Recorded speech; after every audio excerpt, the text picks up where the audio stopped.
Improving your life doesn't have to be about making one big gesture. Instead, it's something you can constantly work on, and it typically comes down to the small things you do every day. I understand that no one has all the time in the world to think about self-improvement and personal development, when there's work and family and bills to pay, so let's start with just 30 minutes a week. That's all now. I bet you're listening.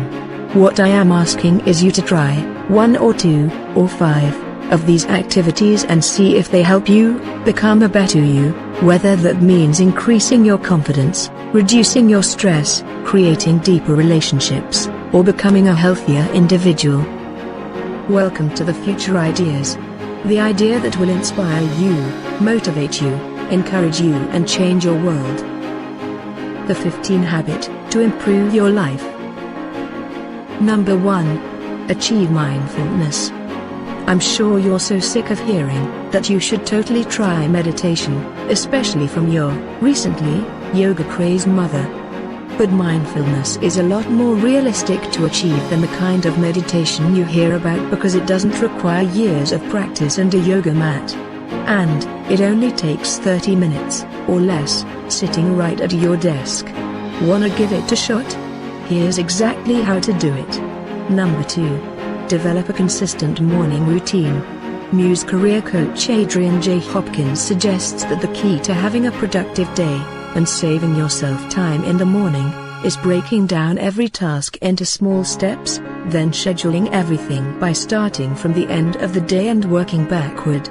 This means you know exactly what activity you'll do when from the moment you wake up. Sounds a bit overwhelming, yes, but the reason it works is because you don't waste any time trying to decide on things, spending 10 minutes picking out an outfit, spending 15 minutes deciding if you want to go on a run. This way, you limit yourself to small minute increments so that you'll always be out the house exactly on time. Number 3. Prepare your bedroom for a better night's sleep. Especially when you're busy or stressed, it can be hard to get your best sleep every night, even with an awesome routine. Instead, try creating a space where you'll always feel good going to bed.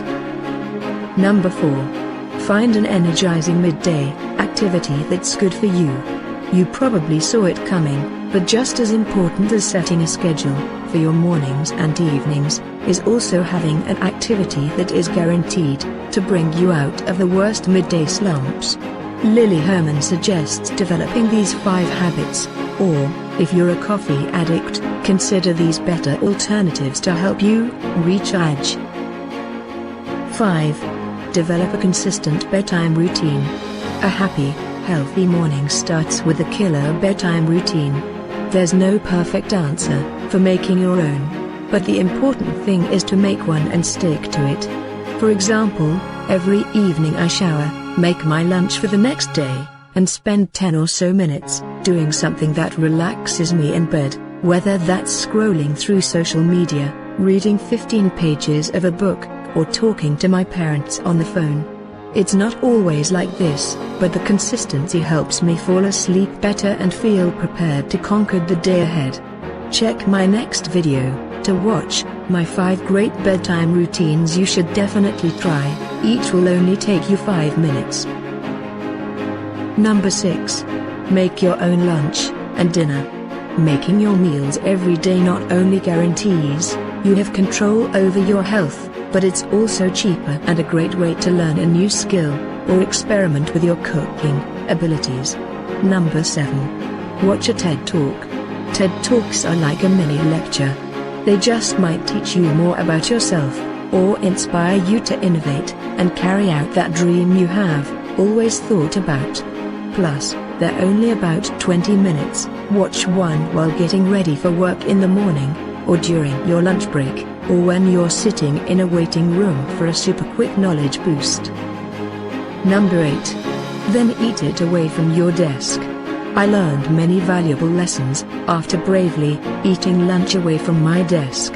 For one thing, taking a break is just good for you. But I also realized the importance of practicing work-life balance all day, rather than just after work was over. By giving yourself the time off, During office hours, you're already one step closer to a healthier, well-balanced life. Number 9. Treat yourself better. How long has it been since you treated yourself to a relaxing massage or a manicure? Well, maybe this is your week to do it. What is the game you have been meaning to download and play? Or a new car? You deserve it, so go get it. Just don't overdo your 30 minutes of leisure, especially on the job. Number 10. Revisit your goals. You probably made some New Year's resolutions, or set monthly goals for yourself, whether on paper or in the back of your mind. Have you followed through on any of them? Are the ones you can get rid of? Do you feel confident in achieving all of them? Take some time this week to reflect positively on how far you've come, and think about where you want to be, and maybe write down the steps you need to take to get there. Number 11. Connect with old friend or new co-worker. If it's been a while since you've seen or talked to someone, reach out and let them know you're thinking about them. Maybe even try it in the old-fashioned way, sending a physical letter. There's no doubt makes anyone's day. Isn't it the worst when you open your mailbox to nothing? Or, if you haven't had a chance to meet a colleague in another department at the office, or a new co-worker who just joined last week, consider meeting up for lunch or coffee. You'll make a work friend, or eventually a work wife or husband, and, even better, you'll build up your network. Number 12. Clean your closet. By closet could also mean your desk, your office, your bedroom, or even your kitchen cabinets or dishes.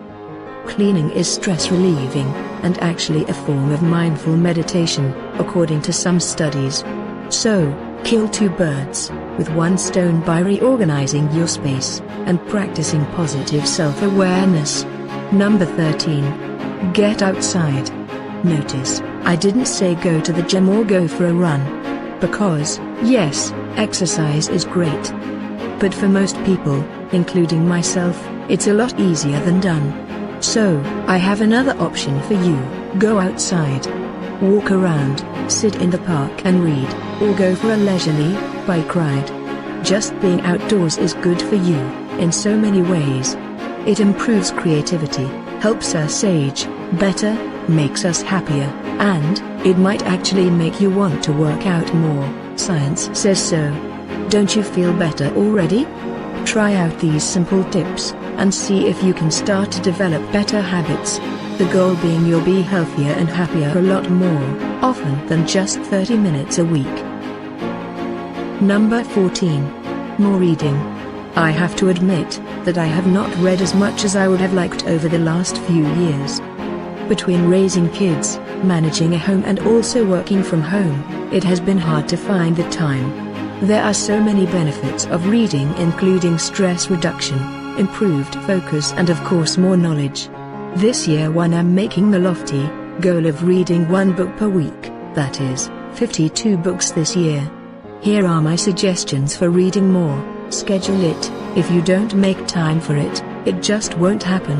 Have a book list. This will save you time on deciding what to read. Here are some books I have on my list. Keep a book or e-reader with you. I have my Kindle Fire in my bag at all times so I can just open up and read whenever I have a spare moment. Audiobooks, no time to sit and read? Try listening instead. That frees you up to do other things while listening. If you haven't tried audiobooks before, you can get a free trial of Audible to see what you think. Number 15. Continued learning. By continuously seeking out new information, you are able to improve your brain function and reduce cognitive decline over time. Seeking out new information also improves your self-confidence and teaches you new skills. One of my favorite ways to learn is listening to podcasts. Here is a list of my favorites.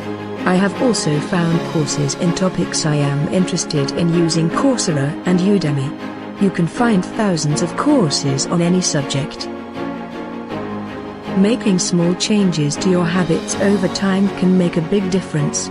If the thought of starting a new habit stresses you out, I would suggest that you start small. pick one habit and make it as easy as possible for you to get started. In fact, the easier the habit is, the more likely you are to stick with it. So don't overcomplicate it. I would love to hear what your goals or resolutions are for the year. Let me know in the comments below. Know someone who needs this information? I would be so honored if you would take a moment and share this with them. And make sure you subscribe to our channel, The Future Idea. We love you. As you're going to subscribe, we are going to bring you more idea that will inspire you, motivates you, encourage you, and change your world. Thank you.